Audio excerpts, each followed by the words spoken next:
Hey guys, it's Faye from SoularFlow and I am back with an all new video. Today's topic is a special Q&A with Faye. So this is where we are going to be peeling back the 3D veil and exploring your wonderful narrator for your Behind the Veil videos here on this channel. And the reason that we're doing it is because just like we are peeling back the 3D veil and exploring what are the soul, spiritual, energetic, and vibrational elements that are comprising the 3D world that we see around us. By request, you guys have been asking to learn a little bit more about me and my life and the way in which my gifts and abilities have appeared and how I've worked with them to become the energy reader that I am today. Now, because this is by request, shocking, I know, I don't have my notebook today. And the reason I don't have my notebook is because if this is my life and my experiences, and I need a notebook to relay the information from, Houston, we have a problem. So no notebook today. Instead, I do, however, have a piece of paper with the questions written down on it. And I will be referring to it on occasion. Now, before we dive in, I do just want to take a moment to introduce myself in case you're new. But even if you're not new and you've been here for a while, and you know who I am, and you kind of know the way in which the information comes in and the way in which I share it, because a lot of the questions are directly related to some of the gifts and abilities that I have, I'm just going to take a moment and share what they are, so later on there's going to be context and you'll understand it.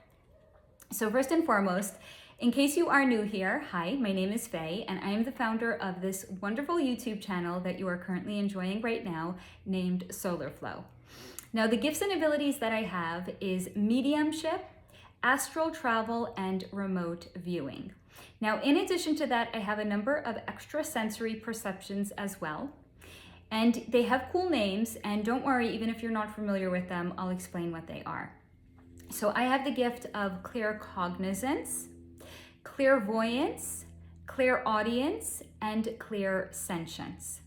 Now, what those mean is claircognizance is the gift of clear knowledge. It is where a download will literally fall into my head out of nowhere, or I just know something without knowing how I know it, or without having any so-called 3D evidence to support how I know it. In addition to that, I have the gift of clairsentience, which is the gift of clear feeling. That is where I experience a inner knowingness or a literal feeling in my stomach or my solar plexus, in which I can feel the energy of the people that I am around, as well as the actual energy of an environment. So my empaths out there that are watching this, you'll know when you're around certain people, you can pick up on their energy. So clairsentience is, if you will, kind of like being an empath on steroids. Because I am an empath as well. So I was always kind of used to feeling the energy of other people around me, but this is a step further where it's actually also feeling the energy of an environment and in an energy of a space as well. Now, in addition to that, I am also a clairvoyant, which is the gift of clear vision. And this is where we can see potential timelines that are playing out or potential realities that may actually come to pass. The reason that I say potential is because free will reigns supreme. So I can see a potential, but the choices that a person is going to make is going to greatly impact whether that potential actually comes to pass or not. And lastly, the gift that I have is clairaudience, which is the gift of clear hearing. And yes, sometimes it will literally manifest like hearing a voice, but sometimes it's like there's a voice communicating with me inside of my head that's not my own internal dialogue with myself. Another way in which it can manifest is like a thought comes out of nowhere, but it's not where it comes in from the crown chakra, which would be more akin to clear cognizance, right? That's like a download falls into my head. This is more, if you will, because again, it's connected to the auditory, It's something more that like almost passes from here and it like goes in front of my eyes and then it goes back. So like imagine, if you will, a bird just flies this way and then it just flies right back this way. That's kind of another way in which clairaudience will manifest. And the last way it can manifest is, and this is a big one for me, this is how I first came to understand that I was clairaudient, was if I am in my car and I am driving and it's like a particular song on the radio that I'm listening to, or even what the broadcaster is saying, it's almost like they're talking to me. It's not like they're saying, hey, yo, Faye, listen up. But it's like the lyrics in a song or what the broadcaster is saying is directly connected to something that is going on in my life and where I am getting messages and information through the external world. But again, it's coming in auditorily because it's things that I hear.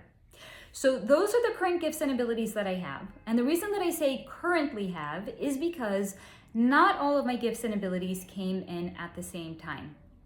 I had some when I was young, I had some when I was older, and I have some that came in even relatively newer in the last few years. So because gifts and abilities don't come in simultaneously, or at least for me, they haven't come in at the same time, there's of course the potential that additional gifts and abilities that I myself don't know that I have could still come in. But as of right now, when I'm currently recording this in November of 2023, those be my particular gifts and abilities. Now with that in mind, let's dive into your guys' questions. So these are in no particular order. I just want to say that they're in the order in which I had received them. I didn't take the time to like lay it out like it's a story, like, my formative years to my teenagers to my older years. However they came in is how I'm choosing to answer them. Now, again, because free will reigns supreme, there are going to be timestamps down below, and you are, of course, like with all of my content, you are free to hop around. You are free to watch all of it. You are free to watch some of it. You're even free to watch none of it. All right, let's dive in. So the first question is, how did I develop my gifts and in what order? So I will share with you the order in which my gifts and abilities had come in, because how I developed them is, I could probably do like a standalone video on that alone. It took time, but I can very easily share the gift in which they had come in. So first and foremost, when I was very young, I would say between 2 and 3 years old, I had a number of paranormal experiences that could not be explained. Now, first and foremost, at 2 to 3, what am I going to even know that I can explain or not explain, right? It's just to say that even at that age, there's kind of like a natural order in which we understand the way that the world works. So if, for example, and I'm not saying this is what happened, but if, for example, I was 3 years old and I looked out the window and I saw a man flying, I'd be like, that's kind of not within the realm of what we understand the way that the world would operate. But even more so now as an adult, looking back at the things that I actually did see, make even less sense to me. But this is where my ability of seeing behind the veil had kicked in. Because the reason I was not able at that age to make sense of what I had seen is because I was trying to make sense of it with my logical mind, and I wasn't yet utilizing, or I didn't yet have the other gifts and abilities that I do now, in which I can start to orient myself to the non-linear and the non-logical way in which the world can operate behind the actual veil. So my gift and ability of seeing behind the veil started between 2 and 3 years old. Now, the next gift that I came to understand that I had, without knowing that it was an actual gift, is my gift of mediumship. And that's where we can see, connect to, or conversate with souls that have crossed over and are on the other side. Because I remember being 4 years old and sitting on the steps outside my mother's, the front door to my mom's house. And there was some steps that led to a path that then led down onto the driveway. And we had a big, magnificent front yard at that time. And I was sitting on the front steps, and I saw at the property line where the grass to my mom's house began, an older couple appeared out of nowhere. And then I was watching them as they were walking across the lawn. Now that within itself is not remarkable, other than the fact that they literally appeared out of nowhere. And then when they got to the end of the property line, they also vanished. But it was the fact that they were translucent and I could see through them. And I remember looking over at my mom and I said to her, who are the people that are not people and why are they walking across the lawn? So my mom kind of looked over to where I was pointing and there was no one there. She didn't see anything. So she said, there's no one there. Now again, this is back in the early 1980s where there was no internet and there was no Google. So there was no way to, do a quick little Google search. I see people that aren't there. What is that? A quick Google search will tell you it's probably mediumship. I mean, if Google was honest. So again, that was my first foray into the introduction of being able to see people that are no longer on this side, but again, without understanding what it actually was. Now, the next gift and ability that I came to understand was when I was 8 years old. And this is when I came to understand that I had the gift of being an energy reader. Because there was a very notable event that happened to me when I was 8 that left a huge indelible impression on me, that I remember it, excuse me, so vividly and so clearly, even now, all 35 years later, I can tell you everything that had happened at that moment. I know that I was 8 years old and I was walking down the hallway in the direction of the front door of my mom's house. Now, we have a big ass heavy wood door. But a lot of the time, because it's like the country, so my mom would leave the big ass heavy wooden door open and there was a screen door there keeping, the elements out. So if you're walking down the hallway facing the front door, you can actually see somebody who's coming up the pathway and walking up the stairs. And again, I was 8 years old. It was a Sunday morning. I remember what I was wearing. It was a lavender shirt, like pajama shirt, like a matching set, but I wasn't wearing the pants.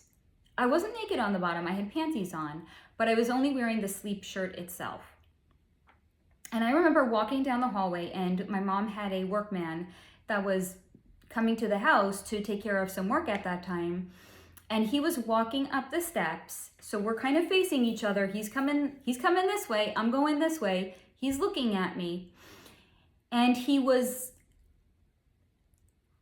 really looking at me in a lascivious kind of a manner. Now again, I was 8 years old. Did I even know what a lascivious kind of manner was at that point? No. This is again me as an adult being able to relay it to you with the adult understanding of the way that he was looking at me. But I was feeling his energy at that time and I was feeling the intentionality that he had towards me. This is horrible, I'm sorry. One could even say the desire in which he had for me as an 8-year-old.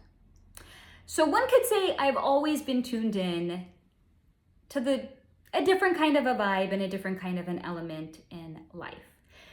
But that was the first time at 8 years old that I came to understand, again without understanding that's what it was, that I was reading his energy and that's how I knew why he was looking at me that way. Because my conscious mind at 8 didn't understand why he was looking at me.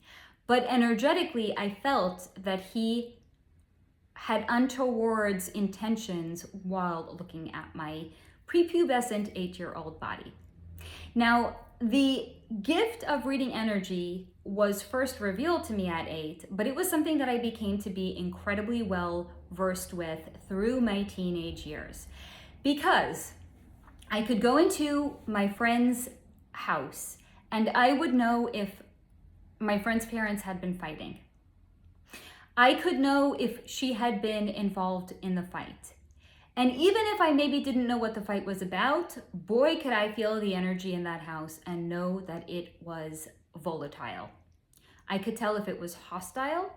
I remember I used to live on a block that had a cul-de-sac at the end of it, walking down the block and feeling this horrible vibration coming out of one of my neighbor's houses.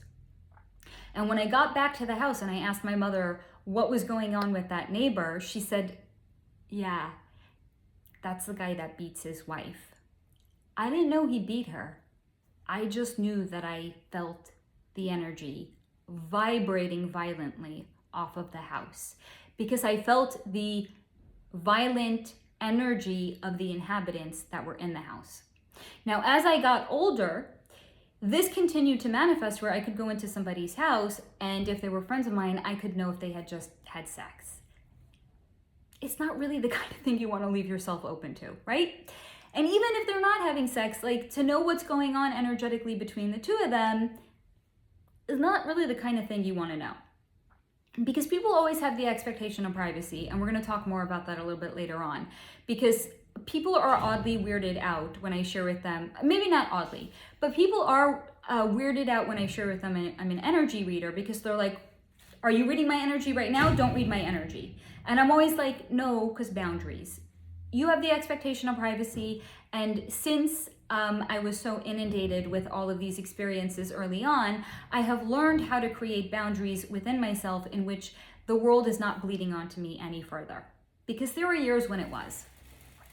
Now, I next came to understand in my late teenage years that I had the gift of clear cognizance, again, without knowing that's what it was, because I would go into a friend's house and I would just know things about them without knowing how I had known it. Let's say it wasn't a close friend, right? Because if it was a close friend, you'd be like, well, maybe they had shared something, right?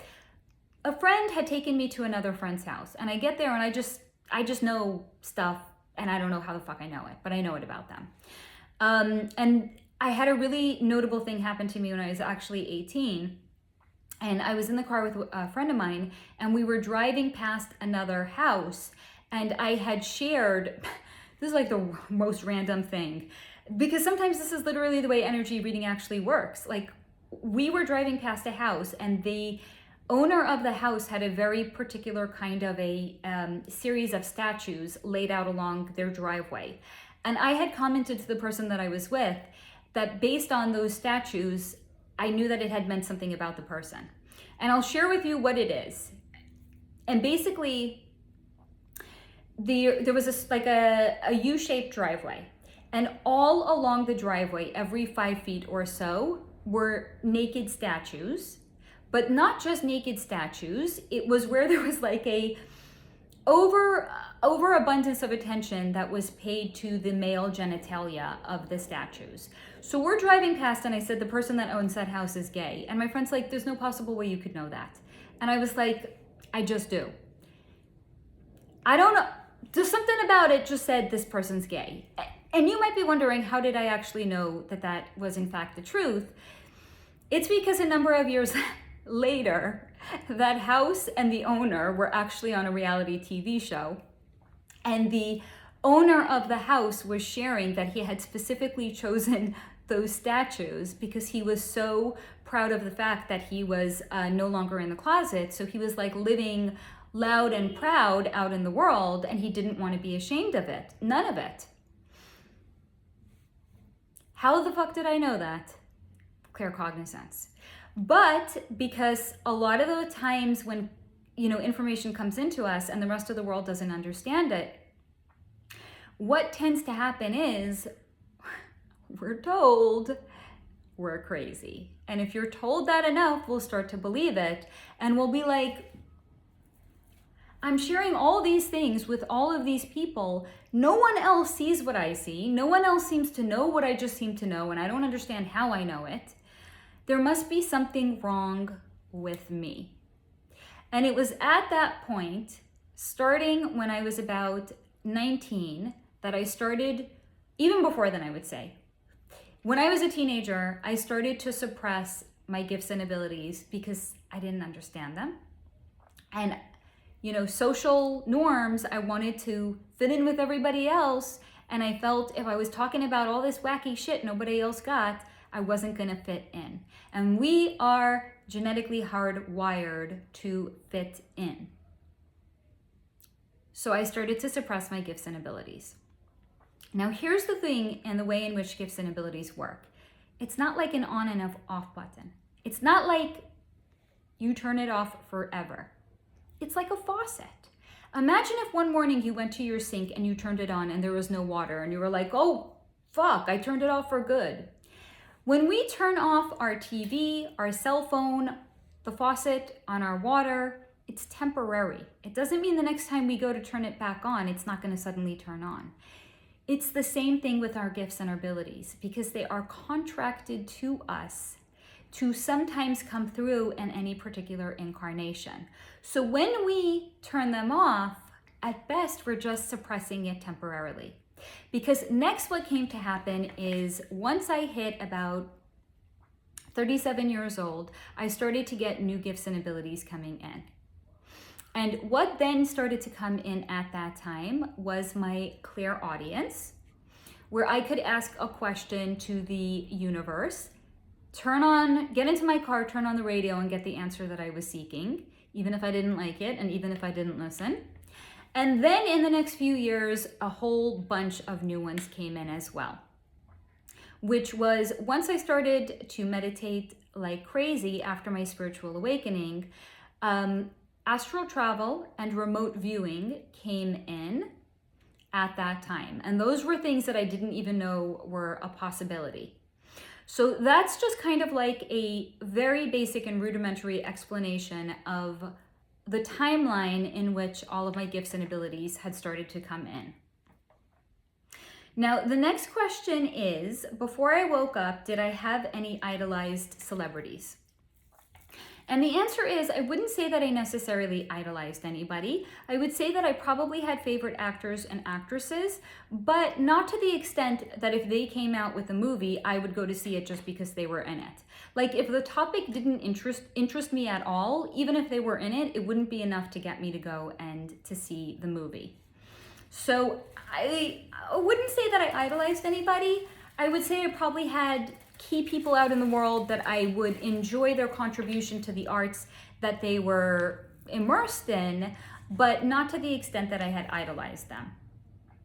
Now, I am actually going to just jump ahead here because this connects to another question that had come in, which is, who are my favorite musicians and actors?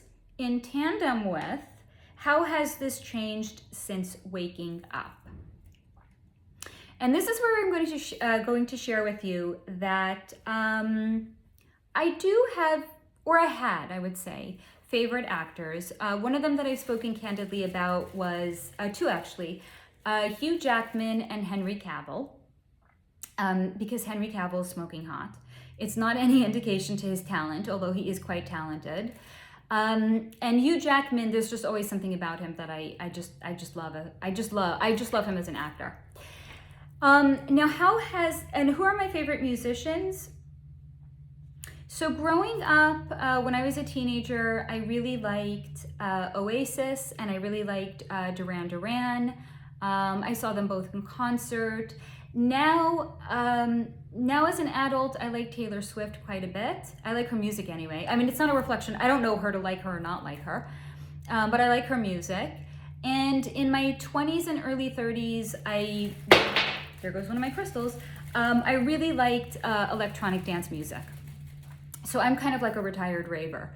So I have seen any and all of my favorite DJs a bunch of times, you know, all throughout my 20s. Once I kind of hit my 30s, I got into more chill music or like deep house music. It's not like those thumping beats that are going to get you to stand up and start rocking out in your living room, but it's like the deeper, melodic, moodier version of that same kind of music. And to be honest, I don't even know the artist names of the music that I'm into now. That's how little I'm invested in, you know, the 3D world. But how that's changed since waking up is I can't put anyone on a pedestal, not that I ever fully put anyone on a pedestal. I wouldn't even go see anybody in concert now, because now that I have looked into the way in which the music industry operates, and I know that there's spell casting that's going on, and I know that they're siphoning our energy off of us, I would never put myself into a position where I would be spell casted on, especially now knowing it, or having my energy siphoned off of me.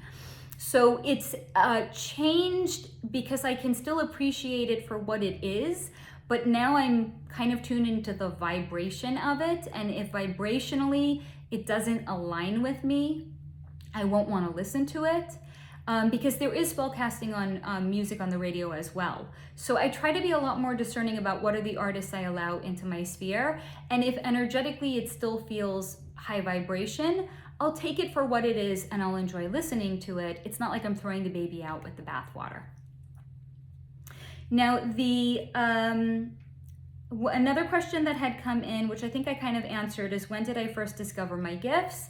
So those were various ages, 2 to 3, 4, 8, teenage years, 19, and then 37 up until I would say about 40. Next question is, when did I leave the corporate world? And I'm going to share with you that I've been kind of dancing in and out of it, because I feel like throughout the majority of my adult life, I feel like there have been a lot of contrast that has been provided for me. And if you've seen my video on the white hats, you'll understand what I'm saying. But where there has been contrast provided for me so that I could decide what kind of vibration and what kind of a energy and what kind of life I wanted to lead and I wanted to live. Because I remember being quite young, and I was about 10 years old, and we would go to like a Barnes and Nobles, and I would go sit in the metaphysical and astrology section for like hours. So I was always tuned into this kind of a interest and this kind of a element. But here's the thing, once the world kind of gets their hands on you, and it's reinforced through programming on TV and just kind of what's in the ethers around us, because we live on the earth plane and it's very, very dense and it's very 3D here, we do kind of get pulled in and we do kind of get seduced with like the way in which we think our life is supposed to be, right? Like we got to have the right kind of car, and we got to send our kids to the right kind of school, and we got to dress the right kind of way. So I've kind of always been in and out of the corporate world at various different times. The first time I made an effort to disconnect from it was in 2008 when I attended my first yoga teacher training. So prior to that, I had worked as a paralegal, and then I had my own retail brick and mortar store. And then in 2008, I went and I had at that time been practicing yoga already for 6 years. And I decided I wanted to become a yoga teacher. That temporarily changed the trajectory of my life for a great number of years, because I changed my own personal blueprint. I changed my own energy and vibration, and therefore that then did what? It changed the vibration of the world around me.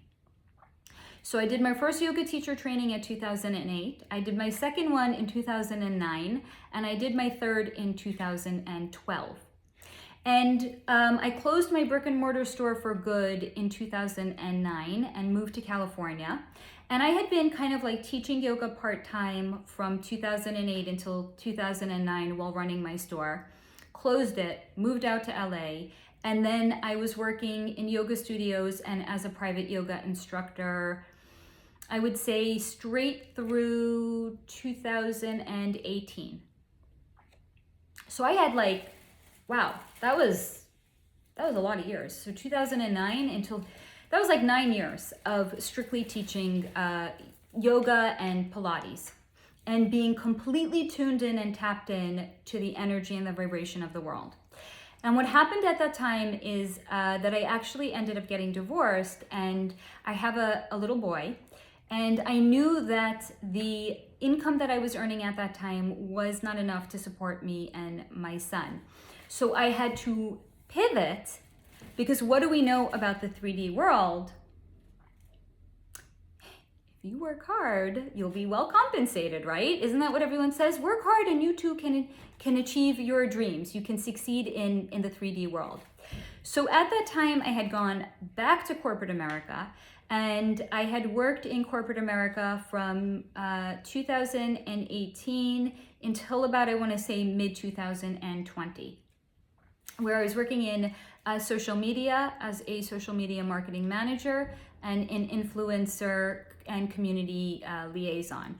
First for a furniture company and then for a fashion brand.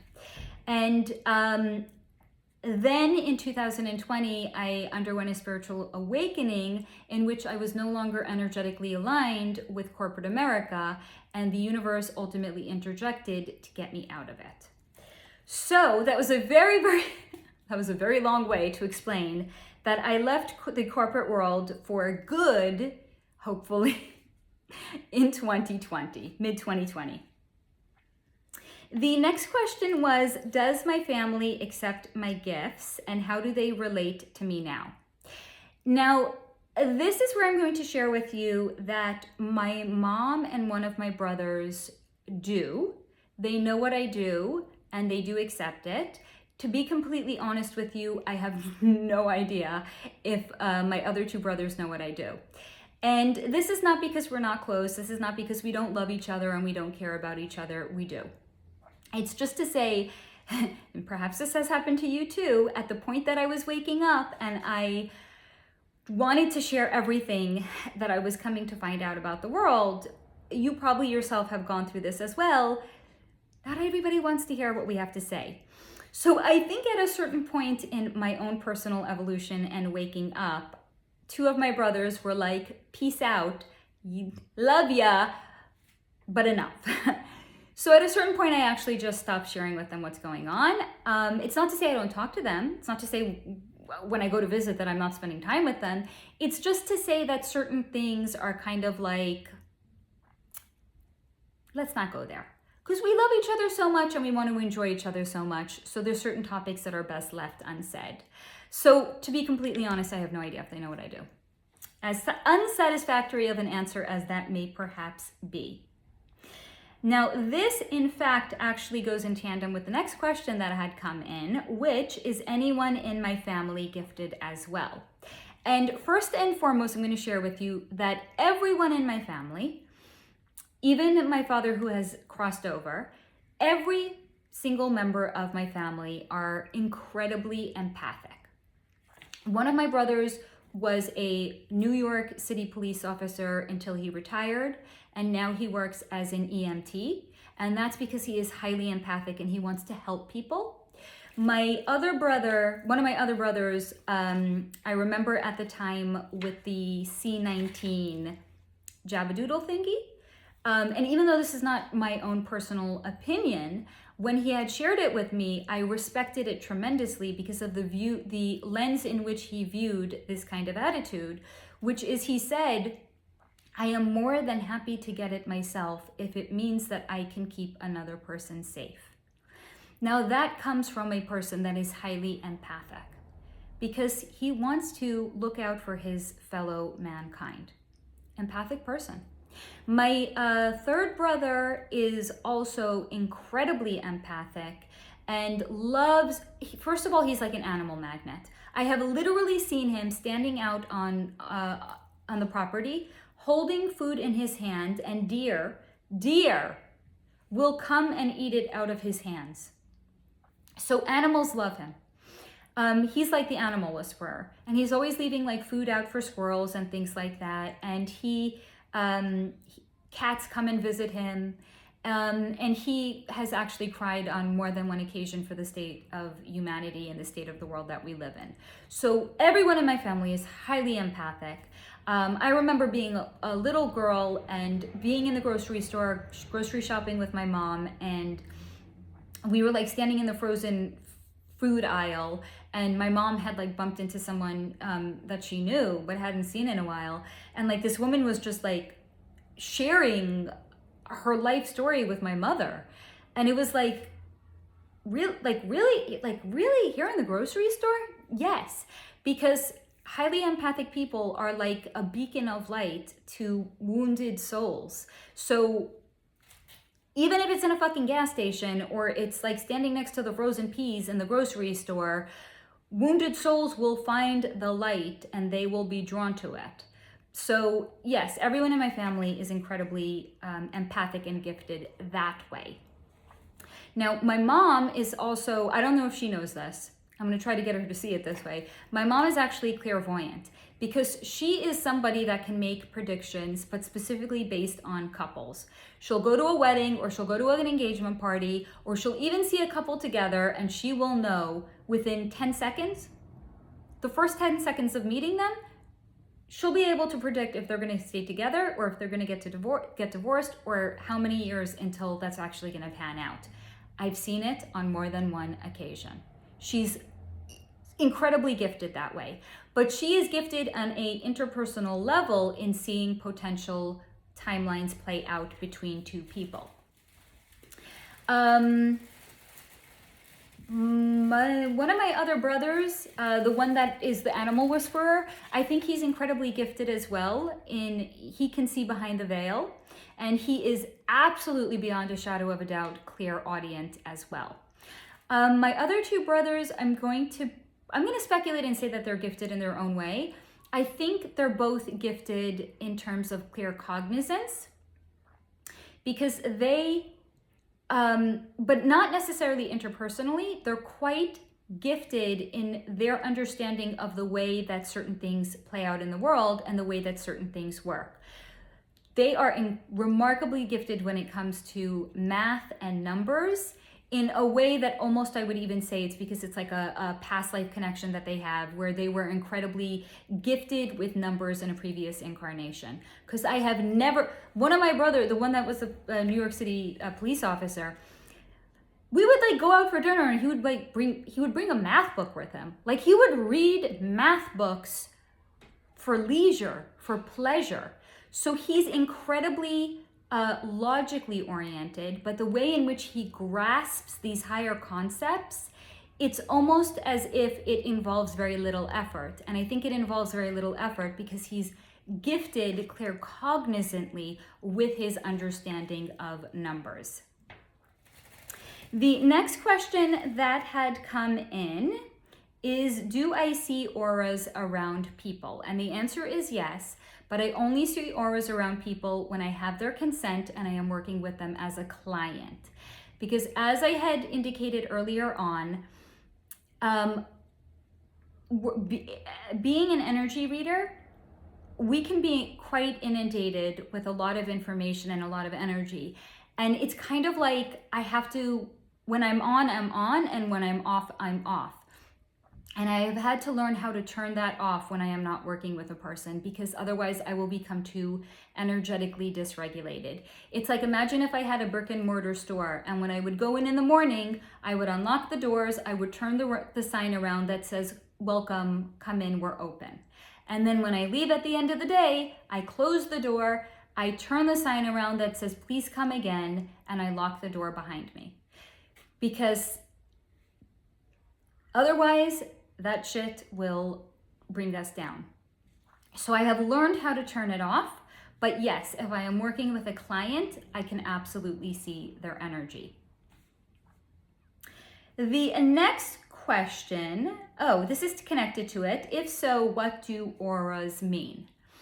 The color that a person has. So some people are primarily one color more than another color. Some people are a combination of all different colors. My understanding of the way in which the colors of the auras, it's an indication of what their own gifts and abilities are and how open they are to the elements as well. It's also a reflection of what their own internal energetic state is. If someone is in a bad funk, and maybe somebody is not an energy reader and they can't energetically feel that coming off of them, but somebody can see the aura, based on the color of the aura and based on the quality of the aura, because it's not just always a color. Sometimes it comes in as a certain kind of a, like, how would I explain this? Like, sometimes an aura can come in spiky. Sometimes it can come in like there's barbed wire around it. Sometimes it can come in like radio frequency waves. Sometimes it can come in like it has stop signs all over it. So the aura is not necessarily only a color, but it can be an energetic output as well. So if you can see the aura, but you can't necessarily feel the energy, when you see the aura, it will allow somebody to know energetically what kind of vibration that person is vibrating on. I hope that answers your question about that. The next question and here's also the thing, because when we do like the AMA, I'm always ending a segment by saying, I hope that answers any questions you have about that, right? Like, I don't really know if this is like the appropriate thing to say here, because I don't know. I just don't know. So I'll try it for a few questions and I'll see if we like it. And if not, I'll just go back to like, done, moving on. I mean, it does feel a bit abrupt though, to be honest, but you know, what can we do about it? All right, the next question. How do I take care of myself? I love this question because to me, self-care is absolutely positively not fucking negotiable. I take incredibly good care of myself. And the reason for that is because I had shared a moment ago, being so energetically porous, I can get dysregulated really, really easily. So I take my self-care very, very seriously. And to that end, if I feel like I need a massage, I will go get a massage. Every day when I come home, I am always taking either a shower or a bath, and I use a scrub because I want to scrub the energy tags that I have accumulated throughout the course of my day when I am out and about. The one area where I'm really not good at taking care of myself is sleep. I don't get nearly as much sleep as I need to get, and I know that.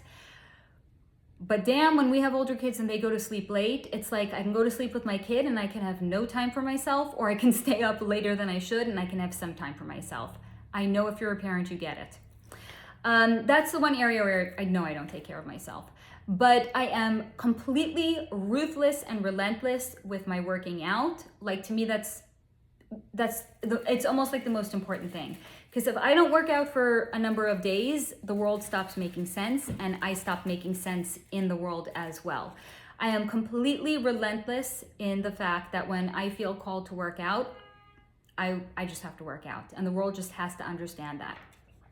So sometimes I'll just block out time on my schedule because I got to go to like an exercise class.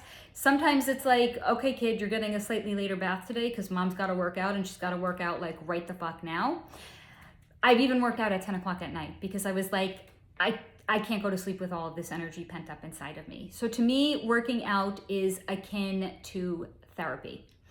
I don't currently see a therapist right now. I work out because to me, it's just as vital as seeing a therapist. So I am completely relentless in the way in which I choose to take care of myself. I don't know if that completely answers the question or what the intentionality of it was. Like, I don't know if there was a specific way in which the person wanted to know how I take care of myself, other than just for me to say that I take taking care of myself very seriously, even if it looks slightly different than it might look to the outside world. So to me, for example, self-care would be getting a new... How many plants is enough? Clearly, I don't know because I keep acquiring new plants. So to me, self-care might look like I need to adopt a new plant today. I would rather spend money on my home than spend money on myself 10 out of 10. 10 out of 10 times, 100% of the time. And maybe it's because I'm a Leo, for my friends that are into astrology, maybe it's because I'm a Leo rising and a Leo moon, and Leo is like the so-called royalty of the zodiac. And to royalty, what are we if we don't have our if we don't have our castle, if we don't have our domain, right? So to me, decorating is self-care. And my energy will start to feel wonky, like if I've gone too long without like redecorating. Hence the new backdrop here. Now I just have a new area that I get to like pump my creativity into. So for me, self-care, it could be any number of things. The point is I take my self-care very, very seriously. And you too, if you need self-care, do not, unsolicited advice, 2% personal opinion, do not ever let anyone tell you that self-care is being selfish. It's absolutely positively not selfish. It's called self-care for a reason. Somebody is telling you that it is selfish because they benefit off of you living in a disempowered state. Because when we engage in self-care, we raise our vibration. So somebody might be telling you it's selfish because they don't want you to raise your vibration. Raise it the fuck anyway. Thank you for coming to my TED Talk. Next question is, I hope that answers your question. If not, please comment down below. Next question is, did I have a Kundalini rising? Now I'm going to be completely honest with you. I've heard of a Kundalini rising. I've spoken to other people that have had a Kundalini rising. I've tried to look into it, and I've gotten too many different answers on Google about what a Kundalini rising is. I mean, I know what it is. I'll share with you what it is, but I've gotten too many different explanations for how it could manifest. So I will try to answer this to the best of my ability. Now, what a Kundalini rising actually is, and I've spoken about this on a number of occasions, we have, if you will, our core soul's energy residing in our abdomen, and it's coiled, if you will, like a snake. And through various practices, we can raise it up, and it will travel where? It will travel along our chakras until it reaches the full expression and the full potential of it, in which we can release it out of our body. So a lot of the practices that we do to raise our Kundalini are first and foremost to bring our chakras and our meridian points in our body into a state of alignment, such as, for example, yoga. Because the practice of yoga is one that is meant to align all of our chakras, and thus, therefore, like a road, you want all of your, you want all green lights so that you can harmoniously move through all of the traffic. If, for example, one of your chakras is out of alignment, or it's energetically clogged up, one could say, it doesn't mean that, if you're in your car and you're at a red light, it doesn't mean you're going to sit at a red light forever. No, it just means temporarily it has slowed down the flow of traffic. But imagine in this case, it's not traffic of cars, it's traffic of energy. So if there's a energetic misalignment in any one of our meridian points, it will temporarily slow down the flow of energy. Breath work is another example of something that is designed to move our Kundalini and bring it up and to bring it out. Now, I think I can say the closest experience I have had to at least what I was able to find out according to Google, the closest I can share is a Kundalini rising was in 2012, February. I had joined my guru's spiritual family. And I remember I was so fucking high that I was vibrating. I think that's the closest experience that I can share to what a Kundalini rising or a Kundalini awakening feels like. Because let me tell you, a spiritual awakening doesn't feel anything like what I understand a Kundalini rising or a Kundalini awakening feels like. A spiritual awakening is a slow evisceration of everything that we are not so that we can become everything that we actually are. It's a peeling away of all of these social constructs and social norms and societal norms and familial constructs that are foisted upon us, and how we then choose to view all of those things through the lens of our own experiences, and how we then grow up. For example, if you're from a really academic family, it might be I know you want to go to art school, honey, but no fucking way. This is an academic family. You're going to Yale. And you might be I don't want to go to Yale. And it's too fucking bad. That's the kind of family we're in. So a spiritual awakening is peeling away everything that we are not. Now, in 2012, I didn't have, because I had a spiritual awakening in 2020. 2012 was nothing like it. It was a completely different experience where I didn't feel like I lost anything, or I didn't feel like anything was sandblasted away from me, or I didn't feel like anything had changed, other than the fact that my own personal vibration had been so tremendously altered and shattered and blown open that I was vibrating. it was the wildest experience. So I would say that's probably the closest I've ever had to a Kundalini awakening or a Kundalini rising. And I'm assuming if the person asked the person asked this might have asked it because they themselves have either gone through one, and they then therefore may know what it entails. And if you feel comfortable sharing and you're watching this segment, you can share with me if my depiction of it is akin or similar to your own personal experience. I hope that answers any question you have about that. And if not, let's move on to the next question. So the next question that had come in is, have I ever tuned into a channel member's family member that has crossed over, or have they come to bring a message for me to pass along? I think this is a fascinating question, and I'm going to share with you. The answer is no. And the answer is no, because I, in the past, have been so energetically porous that this shit probably would have happened to me. But because I have had to learn proper boundaries for myself energetically, again, it's like when I leave my store at the end of the day, I turn the sign around and it says, I'm not open at this time. And I leave and I lock the door behind me. So I have on hours and I have off hours. And usually if somebody has crossed over,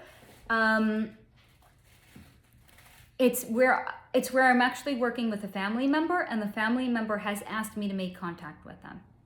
So I think I've only maybe had an occasion, I would say maybe 3 times, where I have looked into somebody's energy for either an AMA segment or an actual standalone video on this channel, where somebody's energy had come into me and I had chosen to look into it.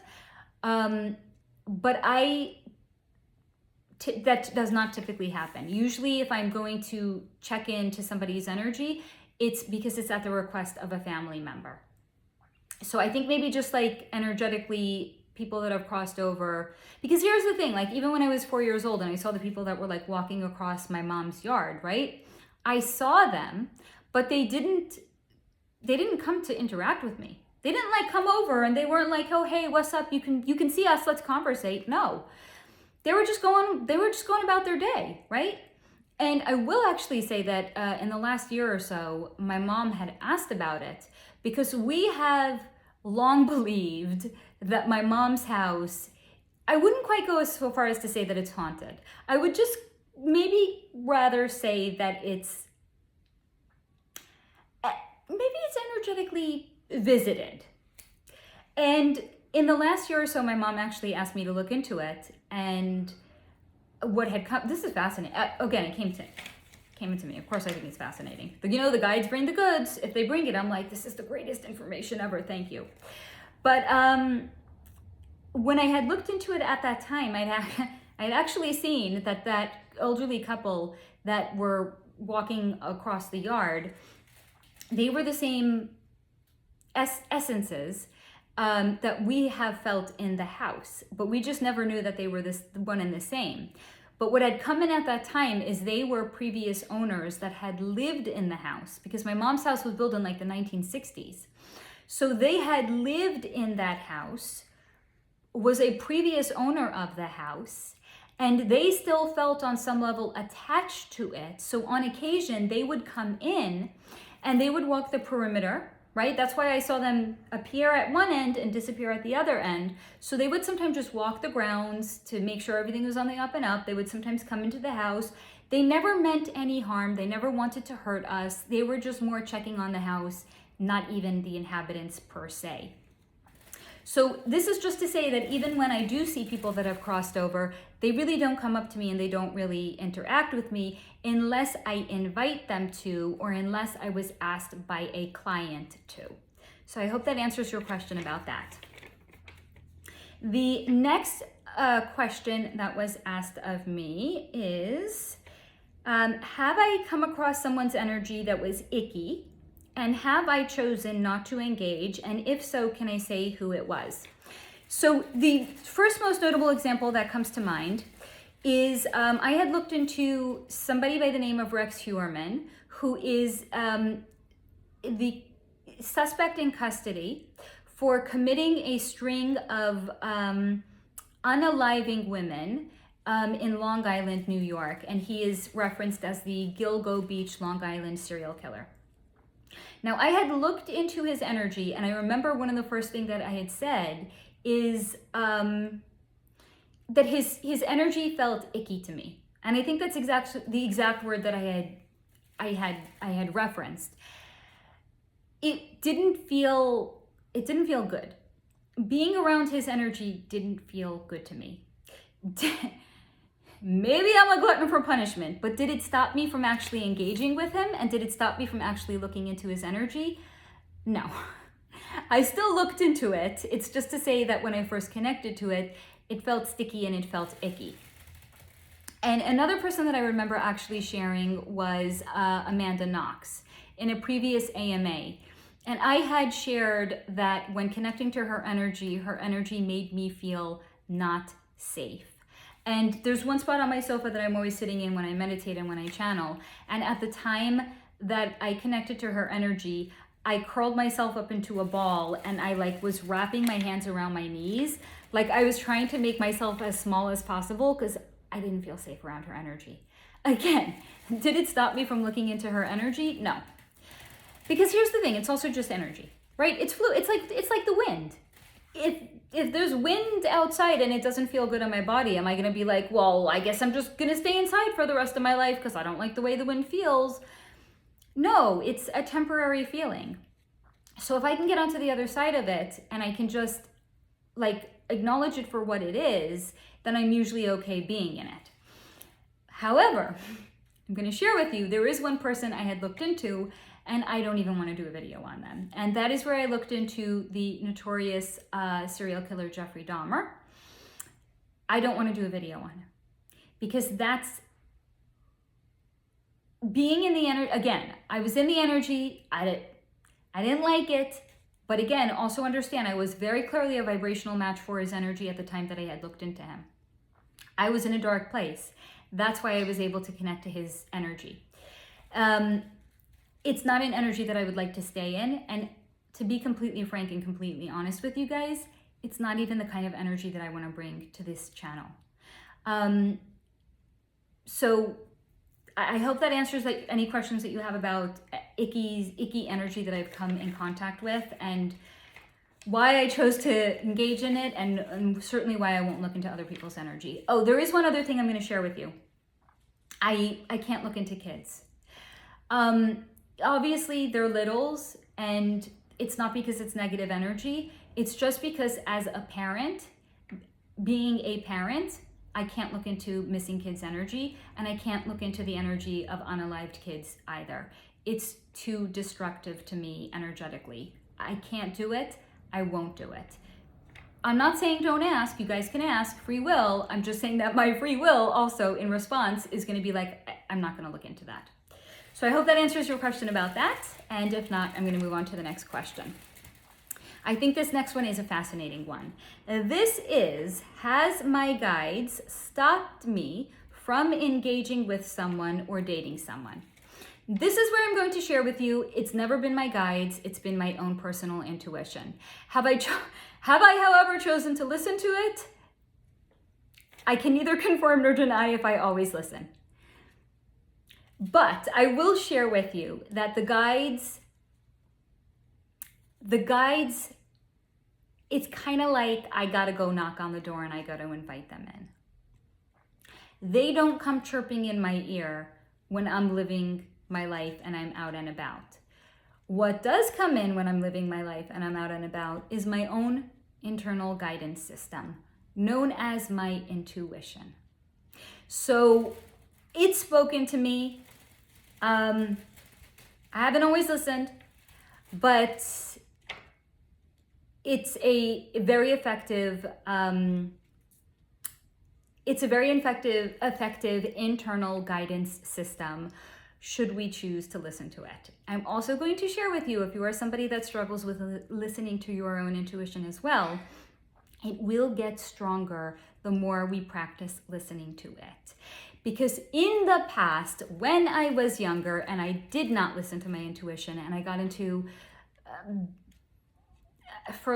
I hate basic bitch words like good or bad, But like if I got into a situation that maybe wasn't like the most highly aligned for me, I'm at the point right now as an adult where it's like, I'm not going to question it any longer. If my internal guidance system is putting out red flags or there's an alarm system that's going off, I no longer need to look for evidence to support why my body is reacting that way.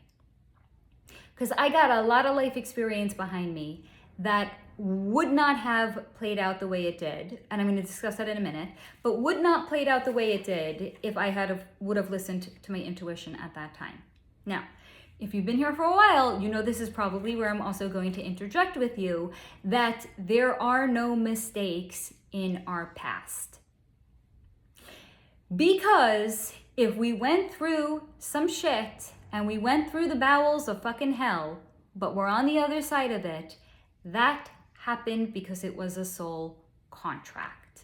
So, whether I would have listened to my intuition at that time and not gotten into that situation, there was probably going to be another lesson, or the same lesson was going to play out with a different person at a different time. Or maybe it would have just bumped back to a future incarnation as well.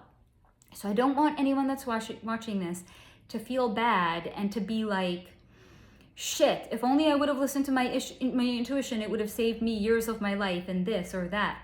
No. We are exactly where we are meant to be. We have gone through everything that we had either agreed to go through or had a soul contract to go through. But it's never too late to work on our intuition and to be like, thank you, because my body is bringing information into me that my conscious mind has not yet registered. So I'm going to trust my body. I'm going to trust my intuition. I don't need to see the evidence or the physical evidence in the 3D world for me to be like, if my body is telling me no, it's fucking no. So I hope that answers your question about that. The next question I was asked is, how as a mom do I deal with everyday things? And I think one of the examples that had come in is like bullying and things like that. Now, I'm going to share with you probably a very unsatisfactory answer. I don't know, maybe it's going to be exactly what you needed to hear. I don't fucking know. I shouldn't get out and try to like predict if it's going to resonate or not.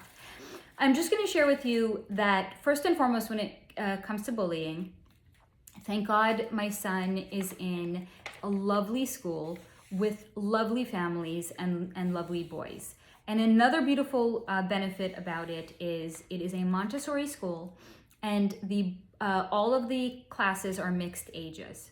So the boys are not just with boys their own age, they're with older kids, they're with younger kids, and I think it's an absolute blessing because they learn how to interact with peers of different ages.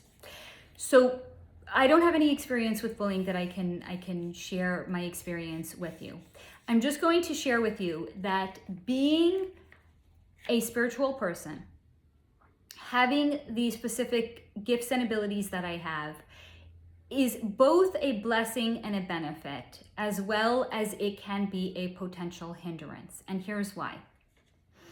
It's a blessing because I think raising a child in the world that we are currently in right now, or every generation says it's getting worse, right? Every generation says that.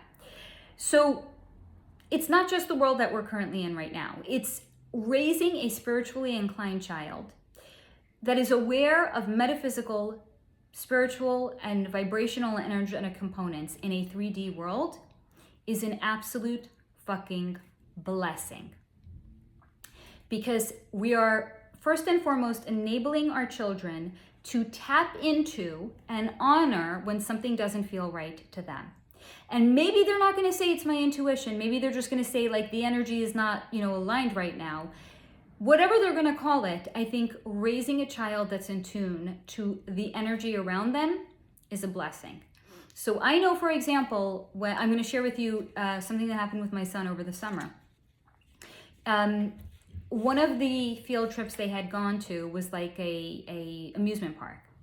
And the group, they were standing at a roller coaster and they're like, well, should we go on this? Should we not? And they were discussing it with the kids in the bunk. And my son had shared with the counselor and he had said, you know what? I'm not energetic. He's like, I'm not energetically aligned with this ride. I don't want to go on it. To me, that is a parenting win. Because he is honoring when something doesn't feel right to him. And he doesn't have to explain anything beyond that. And it's a parenting win for me when at the end of the day, we come home and my son may say to me, Mom, my energy is a little bit wonky. Can you sage me? That is a parenting win because again, he is becoming in tune to the way energy feels around him. I'll also share, because I'm sure it's not just my kid who doesn't always want to take a bath at the end of the day, but again, raising a child that is aware with the way energy works, it's a non-negotiable because I'm like, yo kid, listen up. You've been in school, you've been around other people, you got energy tags. We got to get that shit off of you. So at the end of the day, there's no argument. He knows if he doesn't want to feel wonky, he's got to take a bath. So things like that I feel are major parenting wins when we can raise our children to be energetically in tune and aligned with their environment around them. It's not to say it's all rainbows, butterflies, and motherfucking unicorns over here, because it never is. The way in which it can be challenging is because being so energetically sensitive the way that I am, and being an empath and being so sensitive to not only the energy of the people around me, but the environment of the energy around me, can make it challenging to go out and live a normal life in the world. Because I know, for example, if I take my kid out one day, I can't take him out another day. Not consecutively, not like back to back. Because I'm overwhelmed with the energy. So it's taught me a lot about how to balance working with energy out in the world and how that may look for him. So am I necessarily the fun mom? No. I am not going to be the mom that's going to take my kid to Knott's Berry Farm. There's too many people. I will literally have to lock myself up in my house for the next week. So I'm not the fun mom, but I am the mom that can teach my son about the energy and how to work with it and how to honor himself in the world and his own energy in the world. So I hope that has answered any question that you have about what it's like to be a mom, a spiritual, energetic mom living out in the world. Like, I send my kid to camp because they can take him to all of those experiences that I can't do. And it's not, I'm not being hyperbolic. It's not just like, oh, the energy, I can't. I will literally be knocked out, depleted of energy for a week if I did that. So if you have any further questions about that, please do feel free to comment down below. Now, the next question I was asked is, can I tell when somebody is lying to me? I love this one because here's the thing. I'm going to be very honest. As an energy reader, we're not like superhero ninja energy readers, right? Can I tell you definitively if I know if someone's lying to me? I'm not sure. Can I tell you if I know something's not right with what they're saying? Yes. Because again, it's energy. So I can feel the energy that is coming off of them if they are being dishonest.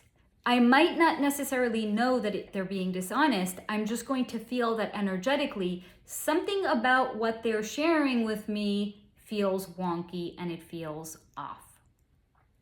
So a slightly shorter answer there. Let me think if there's anything else I can share with you about that.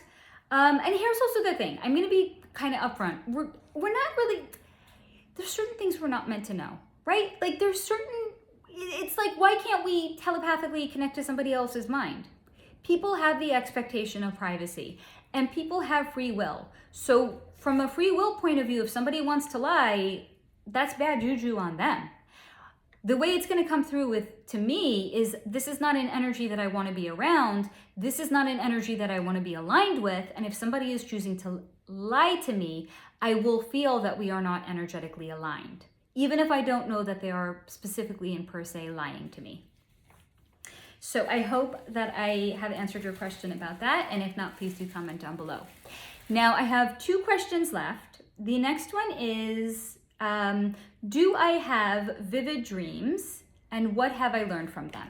Now I'm going to share with you, I have had vivid dreams probably the entirety of my life.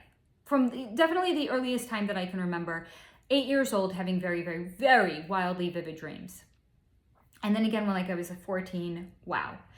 I'm also going to share with you that the times in my life that I was having very vivid dreams was probably times when my guides were trying to bring the goods into me, but I was blocked. So again, think about the timelines that I just shared with you. 8 years old, 14 years old. So what happened when I was 8 years old? It's the first time I came to understand that I had the gift of energy reading without understanding it. So it's like at that time I had, if you will, like an energetic glow up in my life, or a vibrational ascension in my life. And therefore what had happened is the guides were probably like, she's awake, we got her. We got to start communicating with her. But we can be very, very shut down in our day-to-day life. Therefore, they will come in sometimes by way of dreams, being very, very vivid, because those are times in our life, or times throughout our day, when we have the lowest level of resistance because we are sleeping. So sometimes vivid dreams are not just where the thoughts in our minds are going through some sort of a washing machine, getting tumbled around and turned into weird expressions of life. Because I know there are some people that say that is actually what dreams are. It's like our subconscious mind is just trying to make sense of everything that is happening to us. I call bullshit. I say that vivid dreams are actually a form, or it's a gift and a way in which guides are bringing the goods into people. But I will also share with you that now that I have fully immersed myself and I've surrendered to all of my gifts and abilities, I'll still occasionally have a vivid dream, but more frequently not. And the reason for that is I set aside ample time every single day at the end of the day to sit in my one spot on the sofa and to meditate. Because that is, if you will, the equivalent of me going into my store first thing in the morning, turning the sign around that says, welcome, please come in, and the guides know Faye is now in business. This is when to commune with her. So if we are perhaps not opening ourselves or making time for the guides to bring the goods to us, they will sometimes do it at night when our resistance is the most low. Now, I also know from a number of people that do make time to meditate that they will still have incredibly vivid dreams. And I'm going to share with you that this is 2% personal opinion, but what I actually believe is going on in that case is their conscious mind cannot or will not receive certain bits of information that are going to come in during meditation. Therefore, it's brought in. It's almost like it's subverting their time when they're sitting down to meditate, and it's being brought in an alternative method because their conscious mind doesn't want to be receiving it at that time. 2% personal opinion. Can I tell you that definitively beyond a shadow of a doubt? No. But that is what I personally believe. If someone is setting aside time to meditate and they still have vivid dreams, that is what it is. I've heard from a great number of people, they are completely prophetic and they can absolutely see future events playing out in their dreams. That's a gift. I don't know what it's called. It is absolutely positively a gift and an ability that some people have. So I hope that answers any questions that you have about vivid dreams. So the next one, actually, I answered it early on, which is when did I learn I had the gift of reading energy? See parts passing when I was 8 years old. And this last question, I love because, and I'll explain to you why I love it in a minute. The next question is, what was I like as a kid, hobbies, etc.? And this is where, so first and foremost, this question was asked by Ashley, that is an astrologer. So I'm going to give you a real astrologer's answer, but then I'm going to explain what that means for everybody else. or I'm actually going to just provide additional context, which is I'm going to say that so first of all, I am a Capricorn sun in the 6th house. Now, Capricorn, the astrological sign, is ruled by the planet Saturn. And the energy of the planet Saturn is restrictive. It rewards hard work, determination, discipline. It's not an expansive, happy-go-fucking-lucky energy. And it is therefore said that people that are a Capricorn sun age in reverse, where we are like little old men when we're little children. It's like Benjamin Button. We all age in reverse, but energetically. We're little old men and women when we're little kids, and then in our older years, we become more and more lighthearted. I can absolutely, in my experience, share with you, it is true. I was the kid at 6 years old. My mom would bring the sweater home. This literally happened. That's why I'm sharing it. My mom brought a sweater home for me. I remember it to this day. It was a black sweater. It was a black cardigan, and it had different color bow ties by all of the buttons. It sounds adorable, right? Like I would wear it now. I wouldn't wear it back then. And when she brought it home and she showed it to me, I said, "You have to return it, Mom. It's not practical." So I definitely was a true Capricorn at when I was a younger kid, because I was the quintessential kid. I would come home from school, and the first thing I would do is I would sit down and I would do my homework. I was incredibly disciplined. Even now, if I have something to do, I like to get it out of the way and be done with it. And as I am getting older, now that I am on the other side of 40, I am way more lighthearted than I ever was prior to now.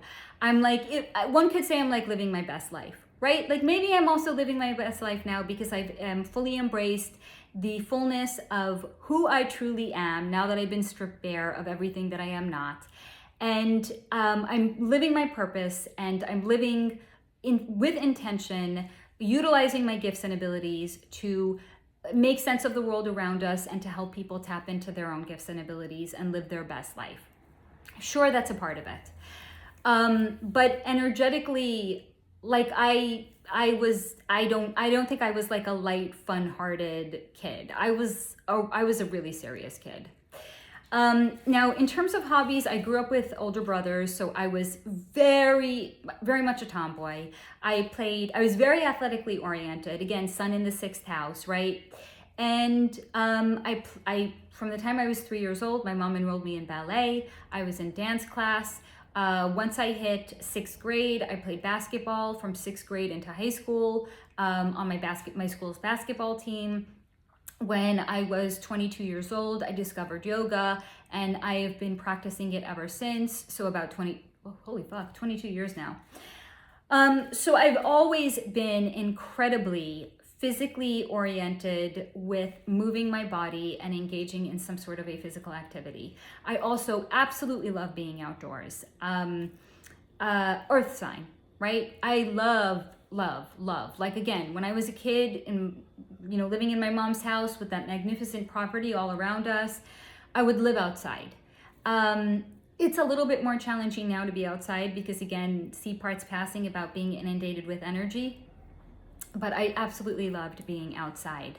But I'm also going to share, and I also loved reading. Like from 10 years old on, you would find me, give me a sofa and a book and you wouldn't hear from me for hours. Now, I'm also going to share with you that I think part of the reason that I was such a, one could say like typical little Capricornian child, the restricted kind of an energy, and the way in which I presented and the way in which I had shown up at that time, I think is because I also always felt like I didn't belong here. I always felt like I was not energetically aligned with this place, and I was always looking behind the veil without understanding that that's what I was actually doing. But the world didn't make sense to me, and I was always looking for answers and never seeming to be able to find them, and was therefore always incredibly frustrated. So now, I'm going to tie it all together and end the video here. Now that I am living aligned, living my purpose, I'm no longer manifesting as who I am not, but am fully showing up as who I am meant to be, and why my soul chose to be on earth during this time. And now that I am working with all of the various different energies and gifts and abilities that have been contracted to my soul in this lifetime, now that I can, with eternal gratitude, now that I can see beyond the veil, I am a much happier person than I have ever been for that reason. Because now, suddenly, at almost 44 years old, now suddenly, what started when I was between 2 and 3, where I couldn't make sense of something, now I finally can. And it feels like my life has come full circle, where a mystery or a door that had been opened, but I couldn't cross the threshold to when I was younger, that I now can. It feels like I'm living my purpose now. And being somebody that it was always trying to find the answers to the mysteries, but being so frustrated that I couldn't, this is also an encouragement for you, which is to say, if you yet have not found your purpose and you still feel like you are perhaps on the precipice, and it still feels like it's almost quite there, or it's just a little bit elusive, or it's still out of your reach, I want to encourage you, and I want to say that when we grab a hold of our purpose, or when we shed all of the previous outdated versions of who we are not, life is completely magical. Because in 2020, when I felt like the world was falling apart around me, and I was so completely frustrated that I was knocked out of corporate America, and that I couldn't find my way back into it because the door was no longer meant for me to open. But I was so frustrated. Why? Why can't I get back in? I was applying for jobs I was overqualified for, and I couldn't get a call back. Or if I got a call back, I would get one interview and I would get, passed over. And it was because I was no longer energetically aligned for them any longer. So if things are for you too falling away, it's because you're not energetically aligned with them any longer. So allow what is not meant for you to fall away from you. Allow yourself to continue to please raise your own vibration, so you can then therefore continue to attract high vibration people, places, circumstances, and events into your life. And allow yourself to be amazed by the magic that life is. Because when I was that stern 6-year-old telling my mom to return a sweater because it wasn't practical, did I ever for a minute believe that my life could be this magical? No, but I know that I was always looking for magic, and I was always frustrated because I couldn't find it. But now that I have embraced the fullness of my gifts and ability, the world is in fact magical. And my greatest hope for you, for anybody that has stayed this long, that is still watching, is that you too will embrace the fullness of your gifts and abilities. Continue to allow what is no longer meant for you to fall away from you, and that your life will continue to be the magic that you too have been seeking.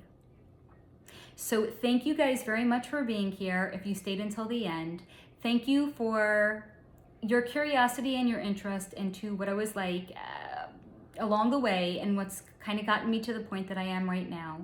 I'm eternally grateful for all of you, for every single view, every single comment, every single like, and you guys are part of the magic that my life has manifested into at this time. So thank you for being the magical beings that you are. And until next time, you know what to do. Stay in the high vibration.